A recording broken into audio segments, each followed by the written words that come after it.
2 लाख रुपए का चेक देखकर कविता की आंखें फटी की फटी रह गईं। उसे लगा कि खुशी के मारे वो उछल पड़ेगी। आज उसकी नौकरी को 1 महीना पूरा हुआ था। आज सैलरी मिलने का दिन था और यह राशि उसे सैलरी के तौर पर दी गई थी।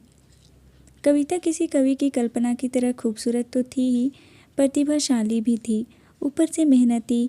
ऐसा संयोग किसी संतान में शायद ही देखने को मिलता है। गरीब लाचार माता पिता के पास अपनी औलाद को देने के लिए संस्कारों के सिवा और होता ही क्या है। कविता को देखकर सब उसे गुदड़ी का लाल कहते हैं। शुरू से ही कविता को पढ़ाई के लिए स्कॉलरशिप मिलती रही थी। आईआईटी और आईआईएम जैसी शिक्षा के मुश्किल पड़ावों को भी उसने अपने बलबूते पर पार किया था। पढ़ाई पूरी होते ही कविता को 2 लाख रुपए मासिक आय पर नौकरी मिल गई। आज सुबह माँ ने कविता को हंसी खुशी ऑफिस के लिए विदा किया था। दोपहर को उसके माँ बाप पड़ोसियों के जत्थे के साथ मिलकर धार्मिक यात्रा के लिए निकल पड़े थे। कविता मन ही मन योजनाएं बनाने लगी कि अगले हफ्ते माता पिता लौट आएंगे। इस सप्ताह के अंत में वो माँ पापा को ज़रूरत की सारी चीज़ें खरीद कर घर भर देगी। जब वे लौट कर आएंगे तो उनसे साफ साफ कह देगी कि अब वे आराम करेंगे और वो काम नहीं करेंगे। पल भर में ही जैसे कविता की सारी योजनाओं पर पानी फिर गया। जब उसे पता चला कि जिस बस में उसके माँ पापा यात्रा कर रहे थे वह एक्सीडेंट हो गई है, कविता को बार बार यही लग रहा था कि उसके माँ पापा ज़रूर सही सलामत होंगे। पड़ोसियों के साथ कविता कैसे उसे अस्पताल तक पहुंची, जहां उनको घायलों को ले जाया गया था। उसे कुछ भी याद नहीं था। वहां उसने बेहोश पड़ी माँ को पहचान लिया, लेकिन पापा का तो मरा हुआ लाश उसमें मिल पाया था। पिता का शोक मनाने का वक्त भी नहीं था कविता के पास।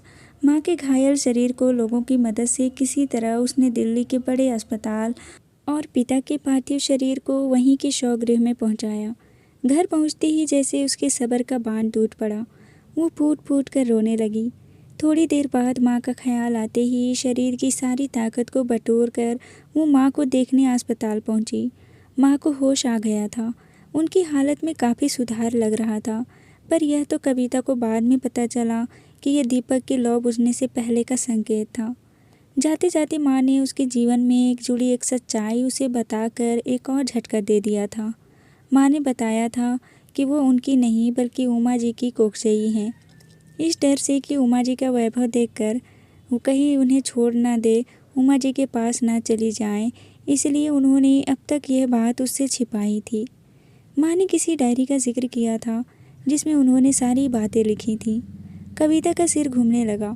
दिमाग में विचारों का तूफान सा चल रहा था। पड़ोसी उसे सहारा देकर ले गए थे। जिंदा लाश की तरह उठकर चल दी थी वह उनके पीछे पीछे। माता पिता का दाह संस्कार करके कविता ने भारी कदमों से घर में घुसी। उसके पड़ोसी उसके घर तक छोड़ने आए थे।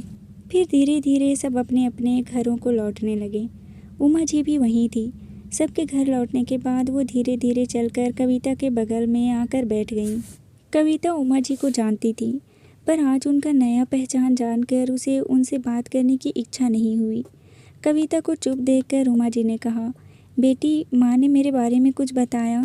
अचानक कविता चीख उठी, मुझे बेटी कहकर मुझ पर अपना हक मत जताइए।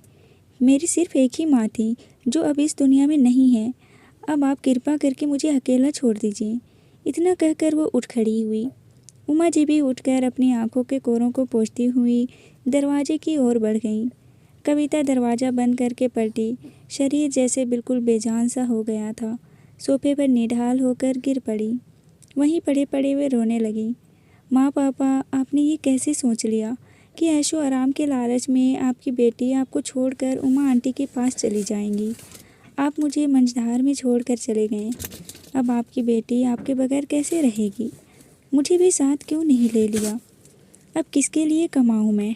सुबह होते ही सबसे पहले उसने माँ की डायरी ढूंढ निकाली। उस डायरी में कविता के जन्म की हकीकत से लेकर उसकी नौकरी लगने तक की हर बात का ब्यौरा था। माँ ने लिखा था, बेटी कविता, तुमने मुझे माँ का दर्जा देकर संस्कार की सबसे ऊंची पद पर बिठा दिया। जब तुम समझने लायक हो जाओगी तो तुम्हें तुम्हारे जीवन से जुड़ी सच्चाई के बारे में बताना ज़रूरी होगा, पर हम इतनी हिम्मत जुटा पाएंगे या नहीं ये नहीं जानते। तब मुझे ख्याल आया क्यों न मैं डायरी लिखूं जिसमें विस्तार से सारी बातों की जानकारी हो। इस तरह मैंने लिखना शुरू किया। उमा और मैं स्कूल के साथ पढ़ने थे। उमा के पिता बचपन में ही गुजर गए थे। उमा का ब्याह एक संपन्न घराने में हुआ था। बेहद खूबसूरत थी उमा। वर पक्ष के लोगों ने उसे कहीं देखा और खुद चलकर उसकी माँ से उसका हाथ मांगा था।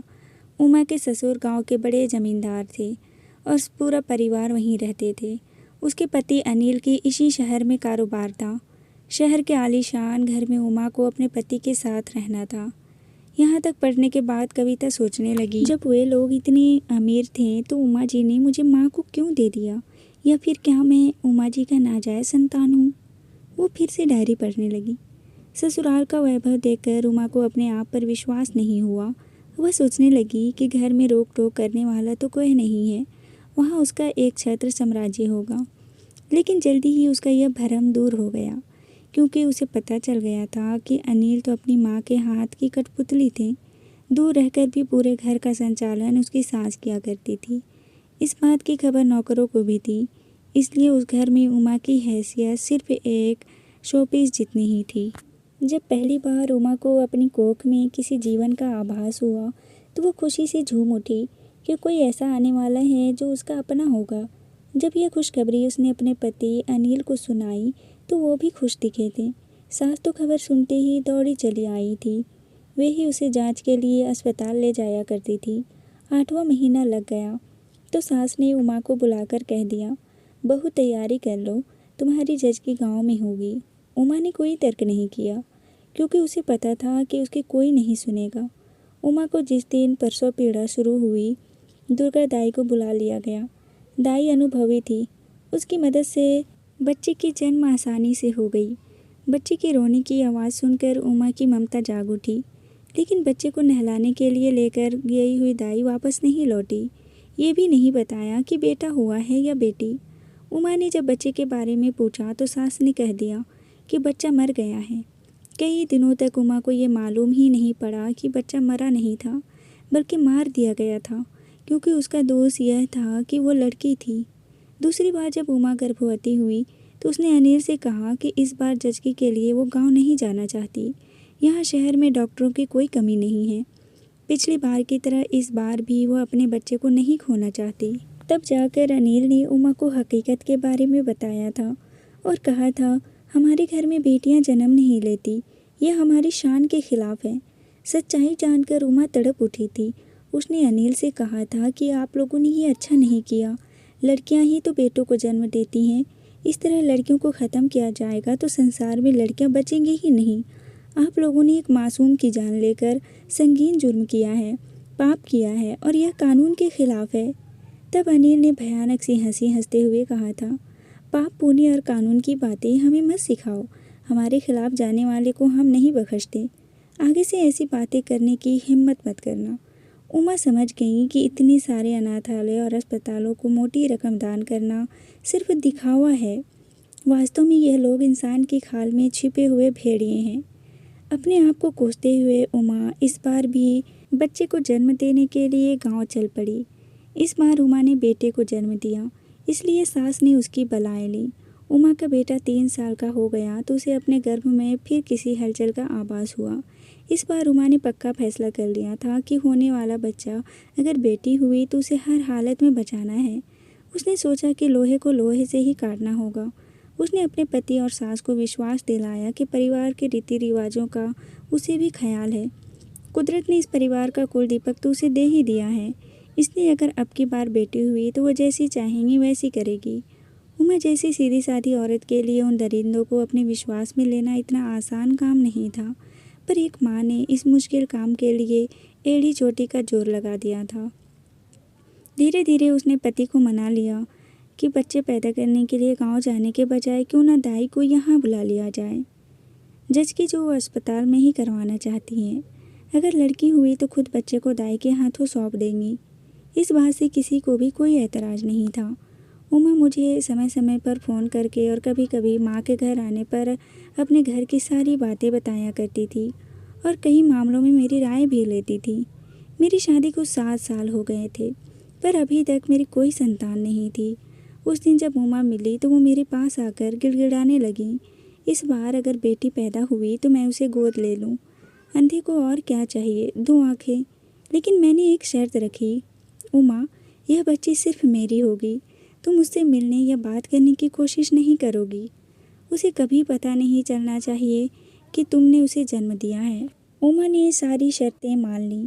उस दिन मैंने उमा के चेहरे पर फैली शांति देखी थी।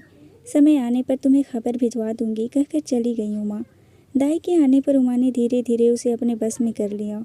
उसने दाई के पैर पकड़ लिए, कहा कि अगर इस बार बच्ची हुई तो उसे बचा लेना। दाई, तुम जितना चाहो उतने पैसे मैं तुम्हें दूंगी। उमा ने दाई के आगे कहा कि अगर बच्ची पैदा हुई तो आप उसे मेरी सहेली के पास पहुंचा देना। कविता हैरानी से यह सब पढ़ रही थी। माँ ने आगे लिखा था, योजना के मुताबिक सब कुछ इसी तरह हुआ मेरी गुड़िया।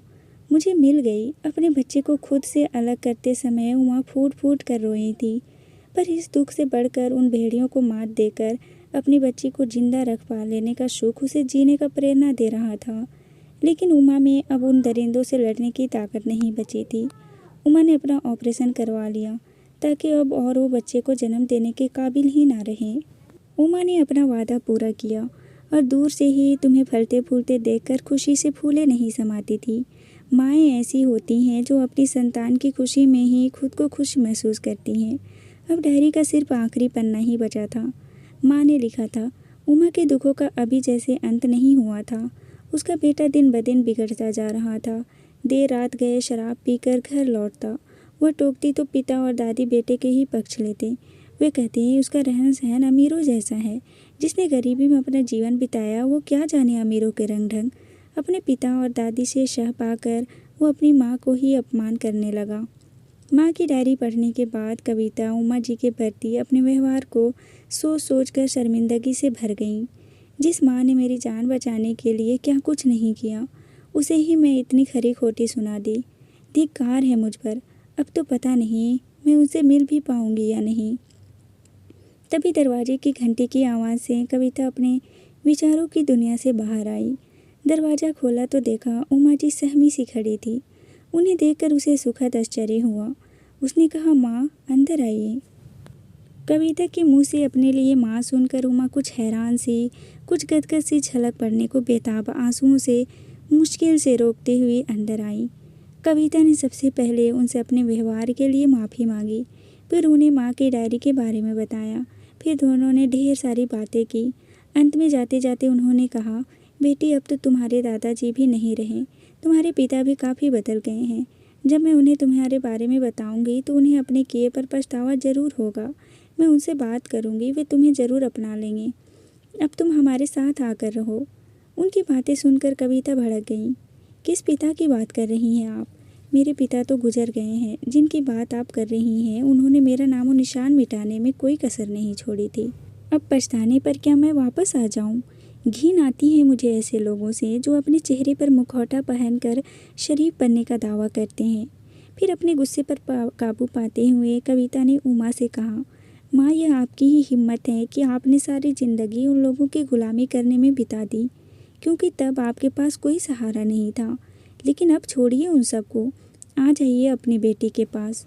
पर बेटी, आपने तो मुझे मेरे कातिलों से बचाकर एक बहादुरी की मिसाल कायम की है। अब तो मैं भी आपके साथ हूँ।